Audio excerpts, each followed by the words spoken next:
This free step-by-step video comes to you directly from Haynes. You can complete more than 200 jobs on this vehicle when you purchase the complete Haynes online manual at haynes.com.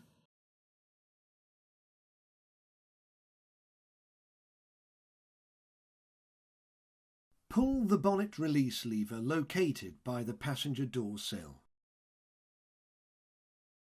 Lift the bonnet safety catch and raise the bonnet. Unclip the bonnet prop and use it to secure the bonnet in the open position. Note that there are two positions. Undo the 4 retaining screws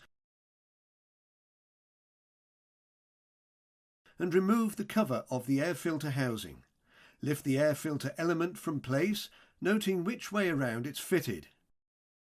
Use a cloth to wipe clean the inner surfaces of the cover and main housing, or use a vacuum cleaner and brush to remove any dirt. Locate the new element in the housing, making sure that the sealing lip is correctly engaged with the edge of the housing. Refit the cover and secure it with the 4 retaining screws.